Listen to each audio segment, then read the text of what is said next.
आज हम एक ऐसे बर्फीले मैदान के बारे में बात कर रहे हैं जो अचानक मतलब ग्लोबल पॉलिटिक्स का एक हॉटस्पॉट बन गया है, ग्रीनलैंड। हमारे पास जो जानकारी है उससे ये तो बिल्कुल साफ है कि अमेरिका की दिलचस्पी इसमें अचानक बहुत बढ़ गई है। तो सवाल ये है क्यों? हमारी आज की चर्चा का केंद्रीय प्रश्न यही है, ग्रीनलैंड में अमेरिकी दिलचस्पी के पीछे असली वजह क्या है? क्या ये आर्कटिक में रूस और चीन के खिलाफ मतलब एक तत्काल सैन्य बढ़त हासिल करने की जरूरत है, या फिर ये भविष्य के एक बहुत बड़े संकट, पानी की कमी से निपटने के लिए एक सोची समझी लंबी रणनीति है? मेरा मानना है कि सबूत साफ इशारा करते हैं कि ये सब आज की सैन्य और रणनीतिक जरूरतों के बारे में है। और मैं तर्क दूंगी कि अगर हम सिर्फ सैन्य दृष्टिकोण पर ही अटके रहे तो हम असल कहानी से चूक जाएंगे। ये सिर्फ आज के बारे में नहीं है, ये आने वाले कल के लिए दुनिया के सबसे बड़े ताजे पानी के स्रोत पर अपनी पकड़ मजबूत करने की एक तरह की बीमा पॉलिसी है। तो चलिए शुरू करते हैं। देखिए, ग्रीनलैंड में अमेरिका की दिलचस्पी को समझने के लिए आपको दुनिया का नक्शा ऊपर से देखना होगा, मतलब उत्तरी ध्रुव से।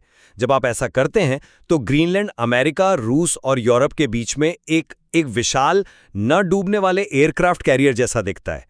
ये भूगोल है और भूगोल ही भू राजनीति की नींव है। जिस पिटुफिक स्पेस बेस का जिक्र है वो कोई छोटा मोटा आउटपोस्ट नहीं है। वो शीत युद्ध के जमाने से आर्कटिक में अमेरिका की आंख और कान की तरह रहा है। यह अमेरिका की सबसे उत्तरी सैन्य चौकी है जो हमें उस पूरे क्षेत्र पर नजर रखने की एक बेजोड़ क्षमता देता है, जिसे रूस अपना बैकयार्ड समझता है। आज जब रूस आर्कटिक में अपने पुराने सोवियत ठिकानों को फिर से खोल रहा है और चीन खुद को नियर आर्कटिक देश बताकर वहां अपने जहाज भेज रहा है, तो पिटुफिक की अहमियत वो और भी बढ़ जाती है। यह हमें मिसाइल हमले की पूर्व चेतावनी देता है, सैटेलाइट ट्रैक करता है और अंतरिक्ष पर हमारी नजर बनाए रखता है। ये सब आज हो रहा है, ये कोई 50 साल बाद की कहानी नहीं है। ये आज की ठोस सुरक्षा चिंताओं का सीधा नतीजा है। मैं आपके सैन्य महत्व वाले पॉइंट को बिल्कुल नहीं नकार रही, वो बेस वाकई बहुत महत्वपूर्ण है। लेकिन मैं इस पूरी तस्वीर को एक अलग नजरिए से देखती हूँ। आप आज का नक्शा देख रहे हैं और मैं शायद 2070 का नक्शा देखने की कोशिश कर रही हूँ। देखिए, महाशक्तियां शतरंज खेलती हैं, चेकर्स नहीं। वो हमेशा 5-10 चालें आगे की सोचती हैं। तो हमें खुद से ये पूछना होगा, आज से 30 या 50 साल बाद दुनिया का सबसे बड़ा संकट क्या होगा? तेल? नहीं, हम उसके विकल्प ढूंढ रहे हैं। जमीन? शायद नहीं, वो होगा पीने का साफ पानी।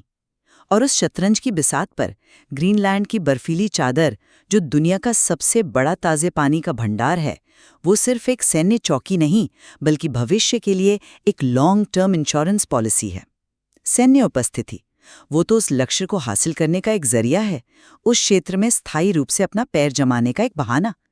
ये आज की जरूरत बताकर कल के संसाधन को सुरक्षित करने की एक क्लासिक रणनीति है। एक मिनट, यहाँ एक बुनियादी समस्या है। आप जिसे दूरदर्शिता कह रहे हैं उसे मैं अटकलबाजी कहूंगा।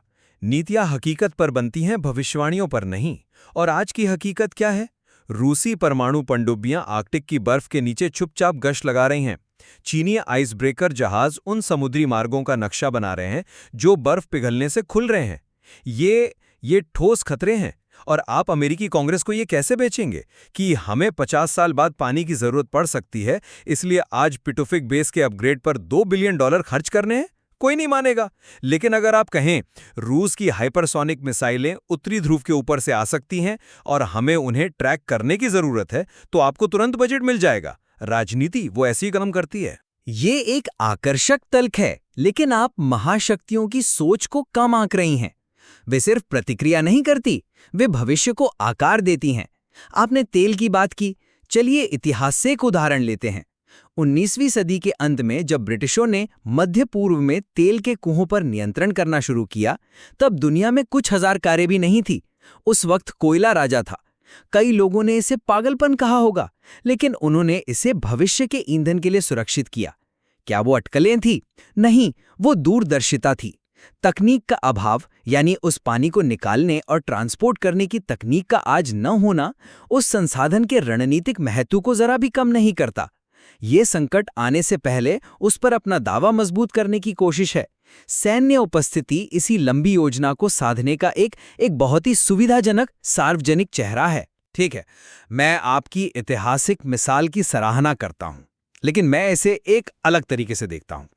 आप सैन्य उपस्थिति को एक माध्यम बता रही हैं, जबकि मैं मानता हूं कि ये खुद लक्ष्य है। चलिए सुरक्षा की परिभाषा पर बात करते हैं। हाँ, ये बदल रही है, इसमें कोई शक नहीं, लेकिन ग्रीनलैंड में अमेरिकी निवेश और उपस्थिति का जो आधार है वो आज भी मतलब पूरी तरह से सैन्य है। स्पेस बेस, निगरानी प्रणाली, पनडुब्बी मार्गों पर नजर रखना, ये सब पारंपरिक रक्षा के उपकरण है। ये दावा करना कि ये सब कुछ भविष्य में पानी के अधिकार के लिए किया जा रहा है, उनके स्पष्ट और घोषित उद्देश्यों को तोड़ मरोड़ कर पेश करना है। मैं ये मानने को तैयार हूं कि पानी का पहलू इस सैन्य प्रथम रणनीति का एक अतिरिक्त फायदा हो सकता है, एक बोनस, लेकिन यह मुख्य कारण नहीं हो सकता। सबूत इस ओर इशारा नहीं करते। नहीं, मुझे खेद है, लेकिन मैं इसे स्वीकार नहीं कर सकती। आप सुरक्षा शब्द को बहुत ही संकीर्ण अर्थों में देख रहे हैं। 21वीं सदी में राष्ट्रीय सुरक्षा की परिभाषा सिर्फ सैन्य बचाव तक सीमित नहीं रह गई है। संसाधन सुरक्षा, खासकर पानी जैसी बुनियादी जरूरत, अब राष्ट्रीय सुरक्षा का ही एक अभिन्न अंग बन चुकी हैं। पेंटागन की अपनी रिपोर्ट्स, CIA के अपने विश्लेषण, ये सब चिल्ला कर कह रहे हैं कि आने वाले दशकों में क्लाइमेट चेंज और संसाधनों की कमी दुनिया में अस्थिरता का सबसे बड़ा कारण होंगे।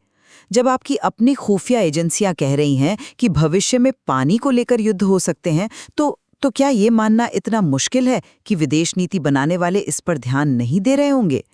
ग्रीनलैंड की रणनीति सुरक्षा की इसी व्यापक और आधुनिक समझ का प्रतीक है। ये सिर्फ मिसाइलों से बचाव नहीं है, ये भविष्य में प्यास से बचाव भी है। अगर ऐसा है तो इसके सबूत कहाँ हैं? जब अमेरिकी अधिकारी ग्रीनलैंड या डेनमार्क के अधिकारियों से बात करते हैं तो वे किस बारे में बात करते हैं? वे आर्कटिक काउंसिल में चीन के बढ़ते प्रभाव की बात करते हैं, वे नए शिपिंग लेन पर नियंत्रण की बात करते हैं, वे थुले एयरबेस, पिट्यूफिक का पुराना नाम, के स्थानीय रोजगार पर असर की बात करते हैं, वे पानी की पाइपलाइन या ग्लेशियर पिघलाने की तकनीक पर चर्चा नहीं करते। देखिए, पॉलिसी में जो होता है वो उसके बताए गए मकसद से मिलना चाहिए। यहां पर सारा एक्शन, सारा खर्च, सारी बातचीत पूरी तरह से मिलिट्री और स्ट्रैटेजिक है। पानी का एंगल एक दिलचस्प अकादमिक सिद्धांत हो सकता है, लेकिन ये ग्रीनलैंड में अमेरिकी नीति का इंजन नहीं है, क्योंकि जमीन पर इसका कोई सबूत नहीं दिखता। मुझे लगता है कि आप एक बहुत महत्वपूर्ण बिंदु को नजरअंदाज कर रहे हैं, जो स्रोत में ही छिपा है। स्रोत खुद इस बात पर जोर देता है कि जल संसाधन का पहलू एक ऐसा पहलू है जिस पर अब तक वैश्विक राजनीति में बहुत कम खुलकर चर्चा हुई है। अब इस चुप्पी का क्या मतलब है? क्या इसका मतलब ये है कि ये महत्वपूर्ण नहीं है, या इसका मतलब ये है कि ये इतना ज्यादा महत्वपूर्ण है कि इस पर खुलकर बात ही नहीं की जा सकती? मैं तर्क दूंगी कि इस तरह की चुप्पी अक्सर गहरी और दीर्घकालिक रणनीतिक योजनाओं का संकेत होती है। ध्यान सैन्य पहलुओं पर केंद्रित रखा जाता है जो आसानी से जनता और संसद को समझाए जा सकते हैं, जबकि असली लक्ष्य यानी संसाधन को चुपचाप आगे बढ़ाया जाता है। ये कूटनीति का क्लासिक तरीका है, जो सबसे जरूरी है उसके बारे में सबसे कम बोलो। नहीं, ये कोई जासूसी नॉवेल नहीं है, ये असल दुनिया की विदेश नीति है। इस पर कम चर्चा इसलिए होती है क्योंकि ये नीति का केंद्रीय बिंदु नहीं है। ये इतना ही आसान है। विश्लेषक और रणनीतिकार उन मुद्दों पर ध्यान केंद्रित करते हैं जो आज नीति को चला रहे हैं, जो बजट को प्रभावित कर रहे हैं, जो सैनिकों की तैनाती तय कर रहे हैं। आर्कटिक का सैनिकरण आज की ज्वलंत घटना है। हर कुछ हफ्तों में हम आर्कटिक में रूसी या चीनी गतिविधि की खबरें देखते हैं। ये वास्तविक और तत्काल है। इसके उलट ग्रीनलैंड की बर्फ को पिघलाकर कैलिफोर्निया तक लाना वो तकनीकी और आर्थिक रूप से एक सपना है। सरकारें हकीकत पर प्रतिक्रिया करती हैं, सपनों पर नहीं। ये एक दिलचस्प क्या होगा अगर वाली स्थिति है, लेकिन ये आज के अरबों डॉलर के निवेश को सही नहीं ठहराती। लेकिन क्या दीर्घकालिक नीतियां हमेशा ज्वलंत घटनाओं से ही बनती हैं? 30-50 साल की योजना का मतलब ही यही है कि आप उन चीजों के बारे में सोच रहे हैं जो अभी ज्वलंत नहीं है, लेकिन भविष्य में सबसे बड़ा संकट बन सकती हैं। आज सैन्य खतरा दिखाई दे रहा है, इसलिए उस पर खुलकर बात हो रही है। 30 साल बाद जब दुनिया के बड़े हिस्से सूखे की चपेट में होंगे, तब जल संसाधन का मुद्दा ज्वलंत होगा। पर तब तक बहुत देर हो चुकी होगी। जो देश पहले ही ग्रीनलैंड में अपनी सैन्य और आर्थिक उपस्थिति मजबूत कर चुका होगा, वो सबसे फायदे की स्थिति में होगा। ये शतरंज के खेल की तरह है। आप सिर्फ अगली चाल नहीं सोचते, आप 10 चाल आगे की सोचते हैं। ग्रीनलैंड में सैन्य उपस्थिति उस भविष्य के बोर्ड पर एक बहुत महत्वपूर्ण मोहरा रखने जैसा है। अंत में मैं अपनी बात पर कायम हूं। भविष्य की संसाधन संबंधी चिंताएं अपनी जगह जायज हैं, लेकिन जो सबूत हमारे पास हैं और जो जमीनी हकीकत है वो साफ तौर पर ग्रीनलैंड में अमेरिका की रुचि के पीछे उसकी मौजूदा सैन्य और भू राजनीतिक जरूरतों को ही मुख्य चालक के रूप में दिखाते हैं। पैसिफिक स्पेस बेस के संचालन से लेकर आर्कटिक में रूस और चीन को संतुलित करने की ठोस रणनीति तक, हर कदम वो आज की सुरक्षा चुनौतियों का एक सीधा और तार्किक जवाब है। इसके विपरीत मैं कहूंगी कि सिर्फ सैन्य दृष्टिकोण एक अधूरी और शायद अदूरदर्शी तस्वीर पेश करता है। अमेरिका की असली दूरदर्शी रणनीति ग्रीनलैंड को भविष्य के लिए एक महत्वपूर्ण ताजे पानी के स्रोत के रूप में सुरक्षित करना है, जब पानी की कमी एक वैश्विक संकट का रूप ले लेगी। आज की सैन्य उपस्थिति उस दीर्घकालिक लक्ष्य को हासिल करने का एक जरूरी और चतुर जरिया है, जो इसे एक अनिवार्य दीर्घकालिक बीमा पॉलिसी बनाता है। हमारी इस चर्चा से ये तो साफ है कि ग्रीनलैंड में अमेरिकी नीति को दो अलग-अलग दृष्टिकोणों से देखा जा सकता है।